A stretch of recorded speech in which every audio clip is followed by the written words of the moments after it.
kung sa akin nangyari to, pupunta ako sa Philippine court at sasabihin ko sa Philippine court, sir, makita mo naman. Sa Marites at Chismis kinuha ng prosecutor ng ICC. Padadala mo ako doon, pinakamaikse, 4 to 6 years yung hearing, deprived of liberty. Yung prosecutor mismo nag-allege ng rape.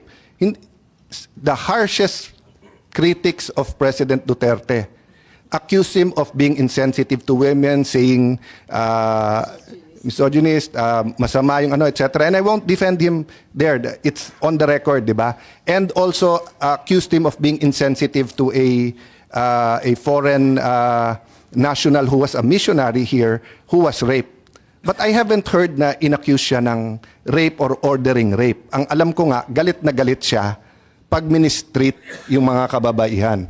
So, dun pa lang, questioning ko to before a Philippine judge. Kasi, kawawa naman ako pag nandun. Hunger for power. It will divide the nation. One insight on the warrant, and just to bolster my point kanina na bakit mas maganda na or bakit essential for me my local court, no? If you look at paragraph 12, before you look at it, can anyone in the room here tell me, I know the former president was accused of extrajudicial killing, of crimes against humanity. Pag sinabi yung torture, pwede kasing bago mo patayin, di ba? Pwedeng emotional torture, pwede mong gulpihin torture. So, included na yan. But does anyone here, can anyone tell me here that during his 6 years and before that, he was accused of ordering or himself raping people? Di ba? I do remember malaking issue about his statements about a missionary who was raped and inexplain niya yon na frustrated, galit siya. But is anyone here accusing the former president of raping or ordering the rape? Parang wala naman, di ba? Okay. If you look at, dahil walang, just for the record, Madam Chair, dahil wala naman nagtaas ng kamay or nagsabi, paragraph 12, the chamber notes that the prosecution alleges, let me say it again, the chamber notes that the prosecution alleges that some acts amounting to crimes against humanity of torture and rape under Article 7, subparagraphs 1 ba yan, F, 71, G of the statute were committed as a widespread and systematic attack against the civilian population. Ulitin ko the chamber notes that the prosecution alleges. So the prosecution in the ICC alleges that some acts amounting to crimes against humanity of torture and rape were committed as a widespread and systematic attack. For me, it's the first time I read that someone was accusing the president, the former government. But if you look at the last page of the warrant, or second to the last page, page 14, no? Issues a warrant of arrest. So, for these reasons, the chamber hereby issues a warrant of arrest for Rodrigo Roa Duterte, born on 28 March 1945, for his alleged criminal responsibility pursuant to Article 25, Paragraph 3, Paragraph A of Statute for the Crime Against Humanity of Murder, pursuant to Article 7(1)A, wala yung G na rape, committed in the Republic of Philippines during the relevant period as set forth in this warrant of arrest. So I just want to make this point, Madam Chair. So kung sa akin nangyari to, pupunta ako sa Philippine court at sasabihin ko sa Philippine court, sir, makita mo naman. Sa Marites at Chismis kinuha ng prosecutor ng ICC. Padadala mo ako doon, pinakamaikse, 4 to 6 years yung hearing, deprived of liberty. Yung prosecutor mismo nag-allege ng rape. The harshest critics of President Duterte accuse him of being insensitive to women, saying misogynist, masama yung ano, etc. And I won't defend him there. It's on the record, di ba? And also accused him of being insensitive to a foreign national who was a missionary here who was raped. But I haven't heard na inaccuse siya ng rape or ordering rape. Ang alam ko nga, galit na galit siya pag ministreat yung mga kababaihan. So, dun pa lang, questioning ko to before a Philippine judge. Kasi, kawawa naman ako pag nandun. So that's my point. So, the second point I just want to make kay SOJ is, I personally will respect its sub judice because this case in the Supreme Court is so important. But just for the record, nag-rule na rin, kung hindi ako nagkakamali, nag-rule din ang Supreme Court dyan na we cannot stop the hearing or we can continue kahit na sub judice. But he's not asking naman to stop the hearing. He's just saying, can we be sensitive to that? Because they're going to have to put their position on paper and present it before the Supreme Court. So, mamaya, Madam Chair, more factual na lang yung mga tanong ko rather than issues para yung facts naman, SOJ is not naman under dispute, di ba? And will help us pa nga sa doon. But this is just an example. And I just read this morning, pero nagulat lang ako doon na yung prosecutor pala may ganun allegation, no? Oo. Kaya nga nagkagulantaan. Palibasa, nakita natin yung warrant much later. Did any one of you, General Marbil, General Torre, meron ba kayong hawak na ICC warrant of arrest at the time of his arrest? Parang electronic copy lang, tapos pinakopya muna, tapos binigay na pagdating doon. Bakit ganun? Samantalang March 10 pa lang nagmo-mobilize na ng libu-libong pulis. Pagkatapos alam na natin na magkakaganito dahil nabalitaan na nga sa Hong Kong. Kung ganun, bakit walang warrant doon sa mismong pag-aresto? Electronic copy lamang at nagpa-imprenta pa. Ba't nagkaganon? May I differ on the wisdom of the SOJ to explain on the legality of the electronic copy of the warrant, ma'am? Hindi naman tinatanong yung legality. Okay lang yun. Ang tinatanong ko, bakit parang unprepared kayo samantalang prepared na si General Marbil? Madam Chair, I just want to make clear na ang trabaho po ng police is really to assist po yung PCTC natin. Yun po yung and what we have is tama po yung sinasabing order ng diffusion. So ito po yung nangyari. We rely po dun sa PCTC, dun sa lahat ng mga documents that they did nagagamitin po dun sa effect ng arrest. Ito po yung ginawa po ng again, uulitin ko.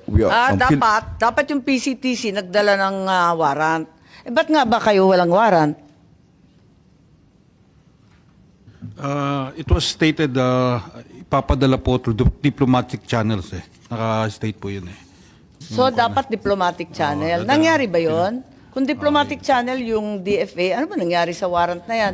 Sa dinami-dami ng handa ninyo, sa libo-libong pulis at sundalo na kinalampag, wala bang nag-isip na kinakailangan dalhin yung warrant? Your Honor, if I may, wala po kaming information o wala kaming natanggap at all.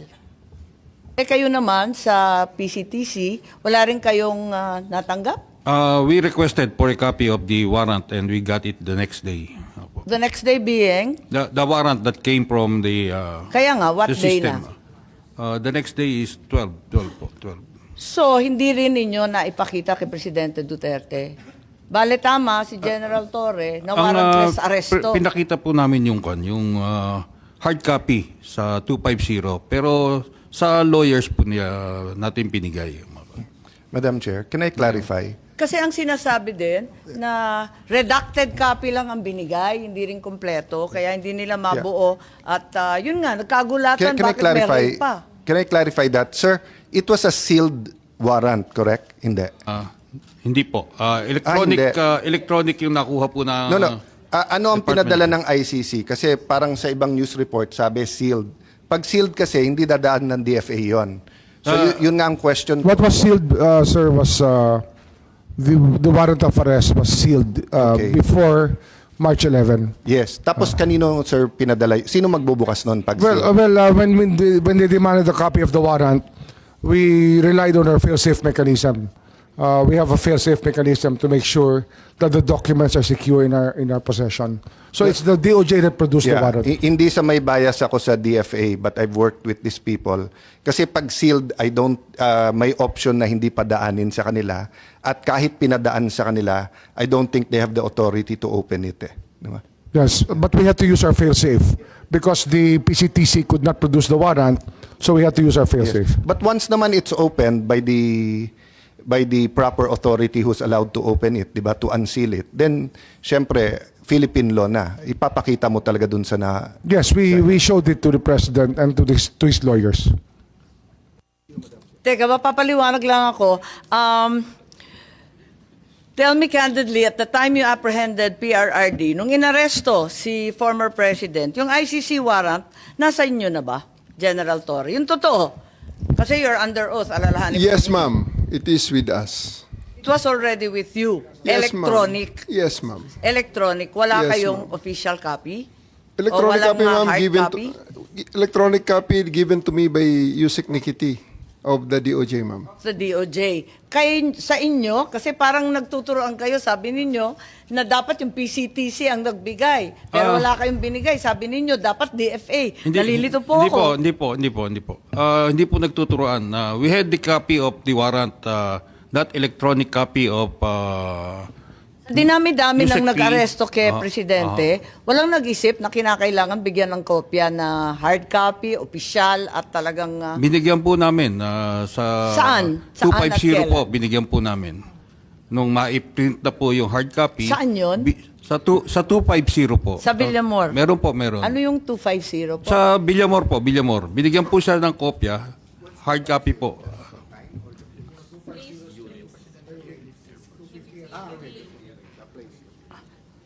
So, nandun. Anong oras? About shortly before 12 po.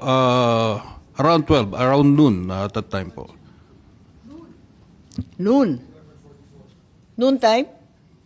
Naibigay ng noon time? Opo. Pero anong oras ba hiningi? Di ba napakaaga pa noon? Humihingi po sila from the tube. Starting from the tube, humihingi na po Anong sila. oras yun nung hiningi When sila? they arrive po, it's about 10 o'clock. 10 o'clock. Or, So, 2 oras makalipas bago ninyo naibigay. Ma'am, just to be clear, Yes. just to be clear, General Torre, maybe you can explain the process of serving the electronic copy, which constitutes a legal form of serving the warrant. Yes, ma'am. After they disembarked, as I have learned from General Torre, they asked that it be postponed, that they be brought first to, ano ba nangyari doon, General, pagkatapos doon?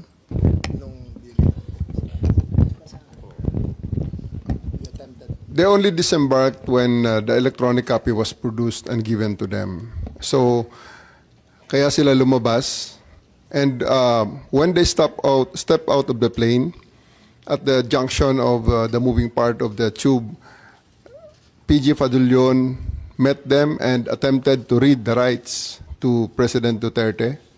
And all of them said, pwede ba mamaya na yan at pa-diffuse muna natin ang tension. Doon na lang sa 250th Airlift Wing. So we acceded to that request.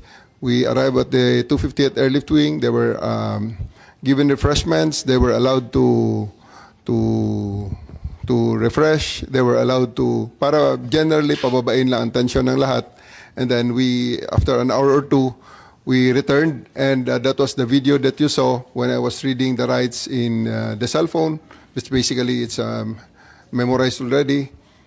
So just a formality. And then they asked, at that juncture, they asked for the written, they want the printed copy. So I went out of the room, stepped out of the room, printed it, and gave it to them. Okay, yung printed copy, may allegation na redacted copy daw to. Hindi daw kumpleto, hindi daw buo. Parang simplified lang or pinaiklian. Tama ba? O buong buo? Buong-buo yun, ma'am. It was... Ilang pahina? 15 pages. Yung 15 pages na kumakalat ngayon, Yes, yun na ma'am. yun? Yes, So yun ma'am. din ang naibigay doon sa Villamor? Yes, ma'am. That was properly received by Attorney Delgra in assigned So Attorney receiving copy. Delgra,